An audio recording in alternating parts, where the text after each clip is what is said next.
video, I'm not actually going to be talking about art or doing any drawings. Happy July, even though I think I already posted a video in July. This is my new desk plant. I think it's so cute. Hi guys, welcome back to my channel. We are back in my desk corner. I think I'm going to keep this as my background for now because I don't really have any better spot and it's facing the window. Anyways, today I have a couple hours and I thought maybe it would be fun to make a video related more to making art videos or the process of making an art video rather than actually creating art itself. I'm going to be talking about some different tech stuff that I use, the editing program I use, and just a couple of different things related to making videos, specifically art videos. So let's begin.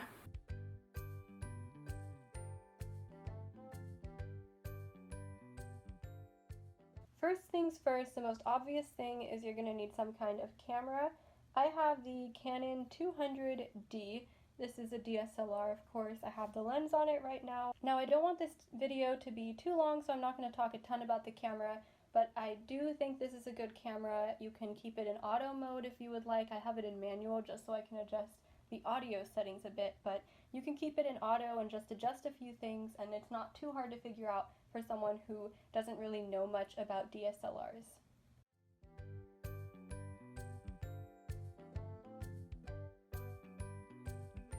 Second thing that you might need is a microphone.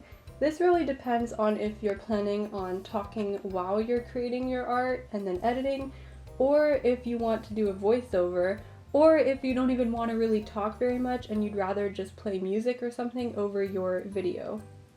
This is the Rode Video Micro. This is a cheaper microphone, around like $50 or $60.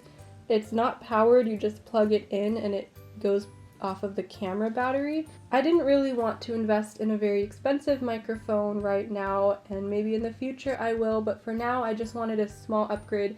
So the camera's internal mic, the mic that the camera comes with, picks up sound pretty much from every direction. What this does is it just kind of reduces the background noise. It doesn't pick up much background noise. It mostly picks up whatever is facing it. So if you're talking facing it, then it is going to pick your voice up. Here's an audio test with my microphone, and here's an audio test with no microphone attached, just using my camera's internal microphone. Now this is a pretty cheap microphone. If you do want a microphone, it's a good option. If you want to do voiceovers exclusively, you don't really need a microphone that hooks up to your camera, you just need one that hooks up to your computer, and you can just add the audio in after you edit your video, so you don't really need any microphone on your actual camera if that's the case.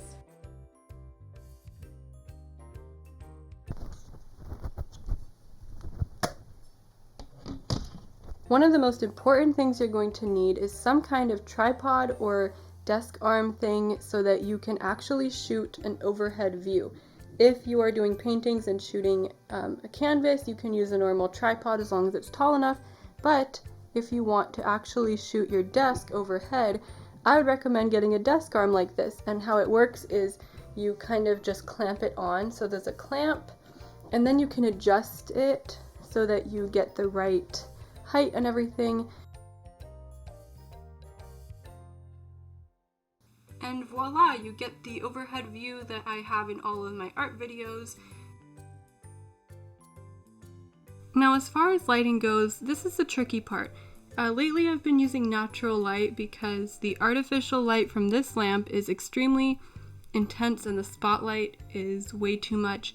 So I'm looking into upgrading my lighting, and I've just been using natural light because that is what looks best right now. But since I'm using natural light, I can only film in certain daylight hours, so you have to keep that in mind. But once I actually upgrade my lighting, I'm going to see what I can do with that. Oh, and I forgot to mention that I have a normal tripod as well, which you can use if you want to show like a painting on an easel, but you don't really need a normal tripod unless you plan on creating like intros like this.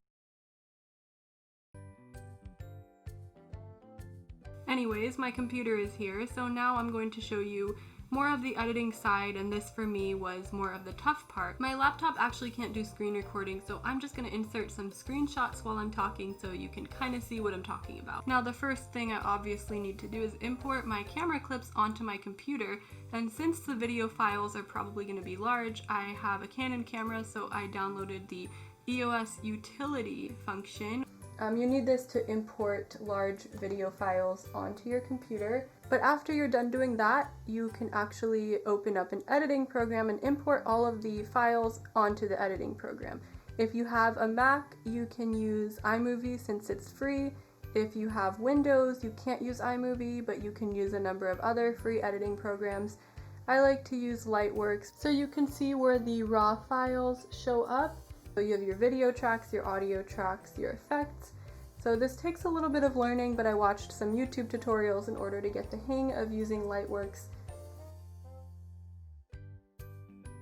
Okay, I almost forgot to talk about music, so that's important too. You have to be careful not to use copyrighted music in your video. One option you have is to add music in the YouTube editor when you upload your video, but I kind of like to have my music already edited in my video editing program, so I use a couple of copyright-free sites that are also free.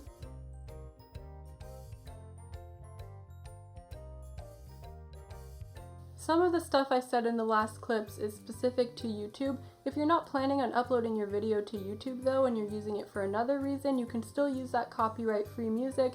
Just make sure you check out the agreement to make sure that whatever you're doing with the video, you're allowed to do that. I feel like this video is starting to get kind of long. I'm going to talk about one more thing that's also YouTube specific. Sometimes it's not. If you are uploading your video somewhere else, you probably are also going to need some kind of thumbnail to make it look more professional. So if by any means you need a thumbnail, I'm going to go through how I make my YouTube thumbnails.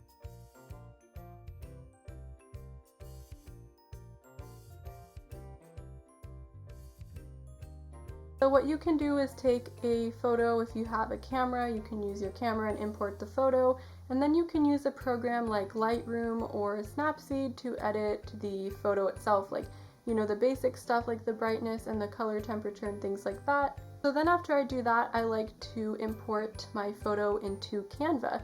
And Canva lets you choose what dimensions you want, so you can choose the YouTube thumbnail custom dimensions, and that way you have the exact size needed or whatever other dimensions you need for your purposes.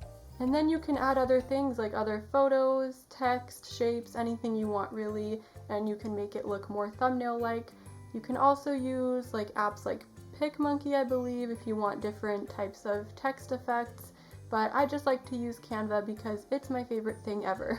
Anyways, I think this video has been long enough and somewhat informative, but I just wanted to give you guys a little bit of a look into how I create my art videos in case anybody is interested in creating their own.